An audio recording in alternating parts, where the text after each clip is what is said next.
Today, this not-so-ordinary Ford is transformed into one killer show truck featuring a massive lift kit. Driver skill means everything at the World Nationals, and if you spring a leak, we've got the fix. Xtreme 4x4 starts now.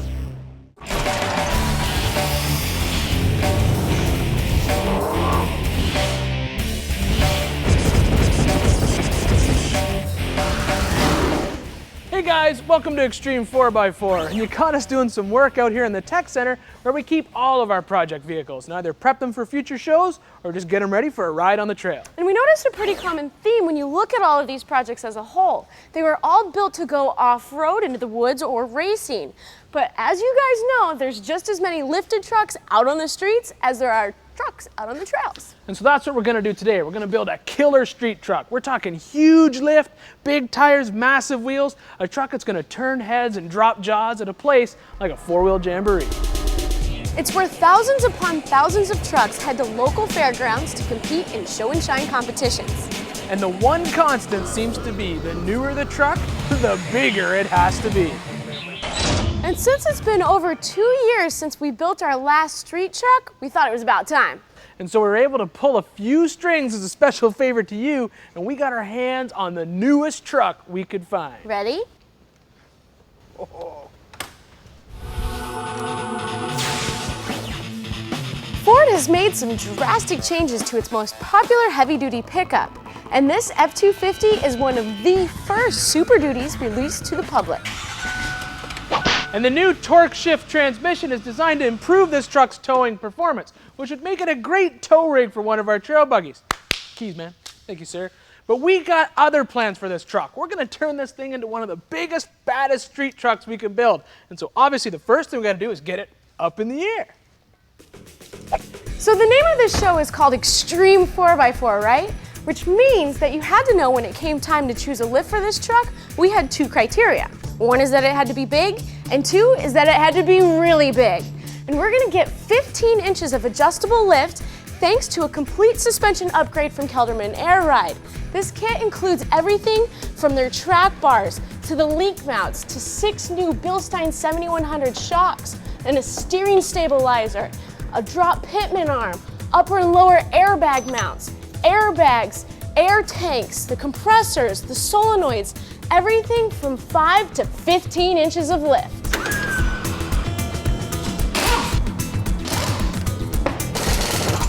And not only will the kit give us the height we want, but with the new 4-link suspension front and rear, the performance of our new truck's suspension will also be improved. First things first, out with the old before the new can go on. Then we can begin by mounting up the 4-link to the axle as well as the frame.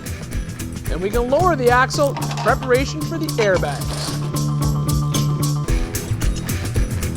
With the upper brackets mounted to the frame, the bag assembly is slid into place and secured. With the drop pitman arm installed, we will mount the track bar brackets as well as the track bar. Reinstall the steering, relocate the sway bar, and install our dual front Bilstein shocks.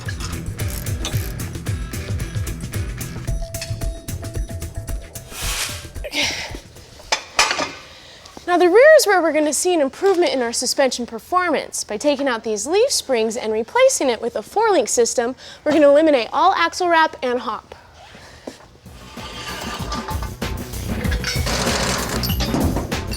The rear installation will be similar to the front, but without the steering, obviously. And once the rear bags are in place, we can concentrate on the plumbing.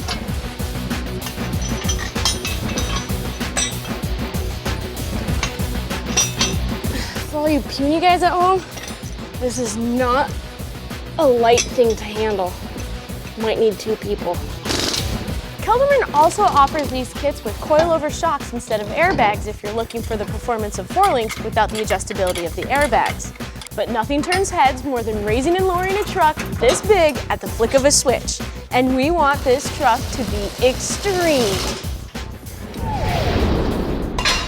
Now when you lift the truck as much as we have here, you're going to have some additional issues to deal with, like drive shaft angle, drive shaft length, brake line length, and all that kind of stuff. Now to solve that, Gelderman suggests replacing the rear drive shaft with a new one-piece unit. Gets rid of the hanger bearing in the middle, that way when you move your air ride up and down, you don't have to worry about binding on the U-joint. Now the front shaft needs to be lengthened 1 1/8 inches, so we already had that done for us as well. Now to solve the angle at this back CV, we're going to have to do something that's called clocking the transfer case. We use this indexing ring between the transmission and the transfer case and allow us to lower the transfer case down to a new lower position. Now the flex lines are just new flex lines that are going in place. And we're not going to install the drive shafts yet because we are putting new gears in this truck. We're going to go ahead and install this indexing ring right now. Later on, our new Ford hits the road for some head-turning reaction. But up next, the most insane rock course ever designed. Stay tuned. Time now for an Xtreme 4x4 tech tip.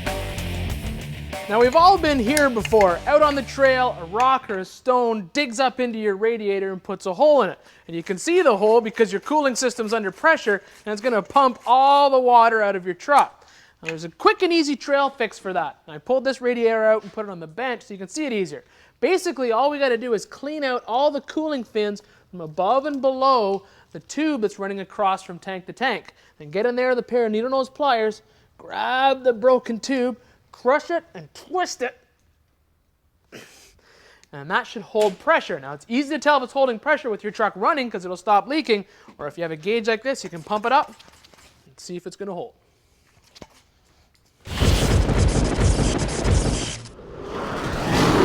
We go everywhere in search of the most challenging competitions on the toughest terrain, and this week we got both at an international W.E.ROCK competition just outside of Las Vegas.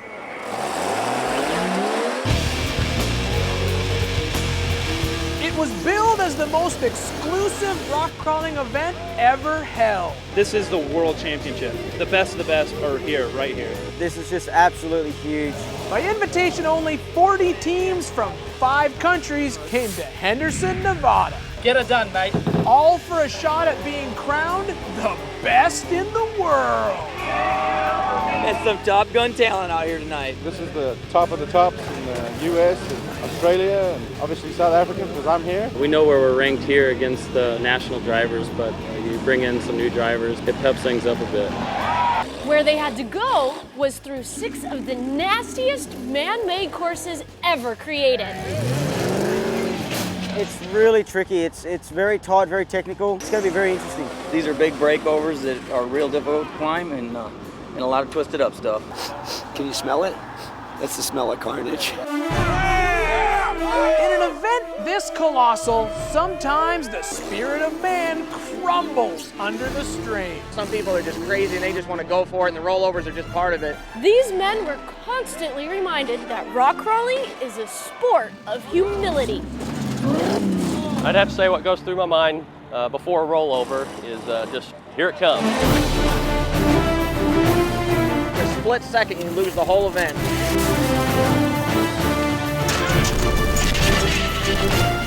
You never want to roll it in the event. If I ever do roll it, I'd love to lean back on my wheels. With nothing more than the will to win, they never stopped trying to get back on all fours. When you're on your side, well, we still keep working. I'm still driving when I'm upside down. A lot of times you got to be told to stop. No matter what happens, if it's on all 4 tires, I can go on again, get out of the course, and come out with a good score.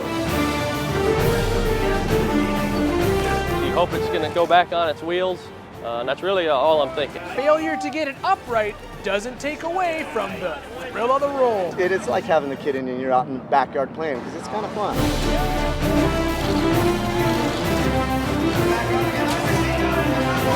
You look at your fellow competitors, your buddies, and you kind of snicker and point at the dents that you made. It's part of it. Everyone's got a smile on their face because it is like a roller coaster. Only 6 of the 17 pro-modified teams would advance to the one-obstacle shootout. You really have nothing to lose. You just got to go for the win. Fresh off winning the national title, Jason Pauly's day got off to a wild start. I roll over probably a little bit less than most because I'm, you know, pretty slow and technical driver. But I rolled over on the first obstacle this morning. I ended up being able to right myself, which is very seldom. In the rest of the qualifier, Jason showed off that smooth South Dakota style.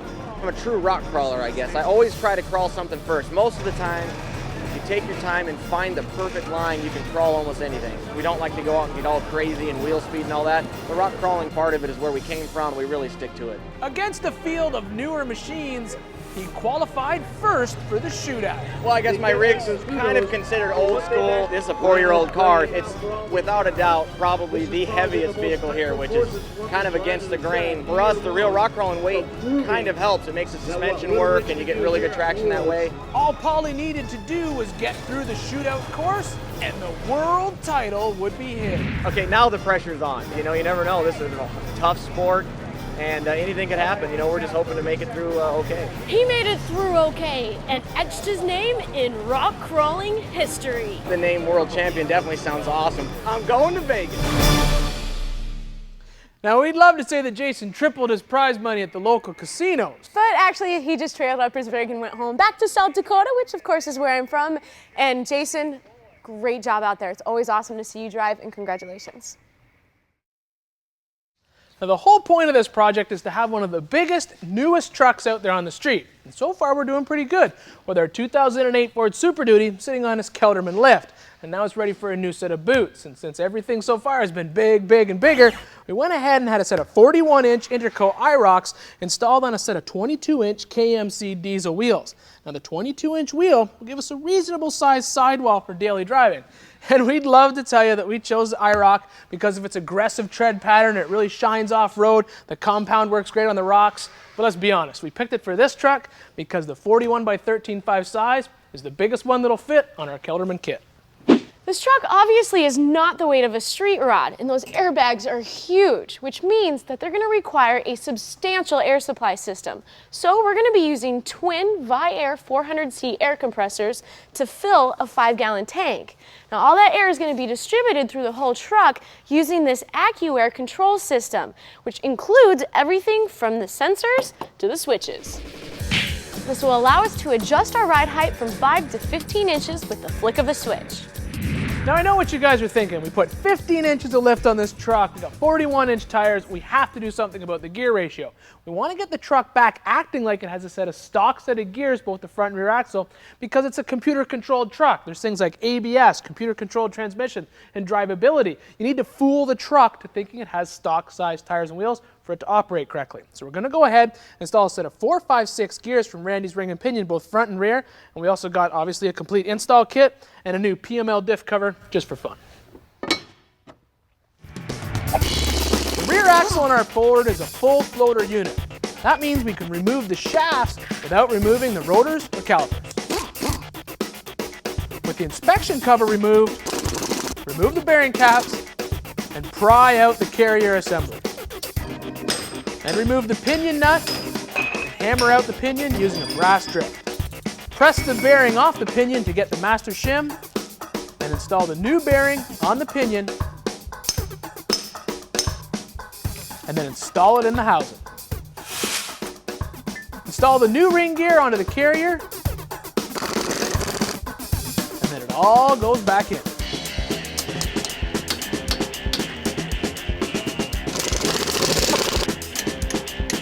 With the bearing cap's torque, we'll check the backlash measurement. We're looking for between 6 and 8 thousandths of an inch of backlash. Now, we lucked out and we were able to reuse the stock shims for the side gears on our carrier and ended up with acceptable backlash as well as proper gear tooth pattern. But if we hadn't, we would have simply replaced these factory shims with the ones that came in our install kit. We could have moved this ring gear back and forth by either installing more shims on this side to move the ring gear away from the pinion and get more backlash, or more shims on this side to move the ring gear towards the pinion and tighten up that backlash member. Now, all we have to do now is install the PML diff cover. It comes with an integrated drain and a fill, and then we can move to the front and put the gears in there. The only difference is we got to take the knuckles off to get the axles out.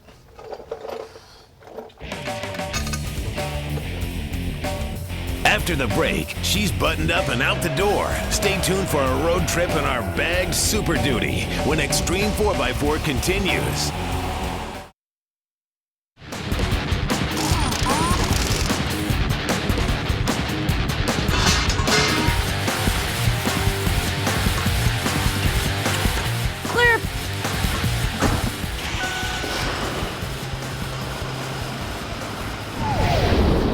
guys, welcome back to Xtreme. We're about ready to take this truck out for a little spin, but first, we're gonna change the entire look of the truck by swapping in a new set of bumpers.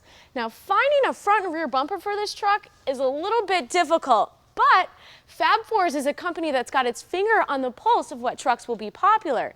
And of course, they were the first to build a new set of bumpers for this brand new truck. The rear bumper is a direct bolt-on replacement that is made from 3/16" plate with a 1/4" underskin. The front also bolts in place of the original with a similar heavy-duty construction and includes provisions for a winch, fog lights, and features cooling ducts that allow airflow to the intercooler. And now that we have our 08 Super Duty sitting high and looking good, it is time to take it out and see how many heads our new monster truck will turn. First up, who better to appreciate a truck like this than America's featured truck builders? Are you gonna lower it so I can get out? There you go, now you can get out. Thank you. You got that flat? Pretty sweet. Big, massive. So you guys are looking at a Kelderman air ride kit that gives you between 5 to 15 inches of lift. 12 inches is about its ride height. Would you drive it? Yeah, I drive the hell out of it. It's a parallel 4-link with a panhard bar in the rear to replace the leaf, and the front, just replace the radius arm, same thing, parallel 4-bar. Can you hit side to side? Ooh. Yeah, it's not as fast as a lowrider though. I like lowriders, but I drive it. Well, you know what they say in the off-road crowd, right? Is lowriders are for guys who can't get it up. Oh no, see, that's not it at all. Obviously, the truck's a hit standing still. I gotta go, guys. But how will it perform hitting the highway? Of course, the new 6.4-liter Power Stroke packs a serious punch and is touted as the cleanest and quietest diesel ever. As far as our upgrades, I'm highly impressed. It's like riding on a bunch of fluffy pillows. probably the nicest thing about having air ride on the truck like this is while you're driving it, you can basically adjust any vibrations right out of it using the control pad while you drive. You can just simply add air, subtract air, get rid of the harmonics in the drive shaft, because you're always going to get that when you lift this thing like 15 inches in the air. Bottom line, our Kelderman truck reaches the heavens at a touch of a button. Which means this F-250 is no less than a work of art.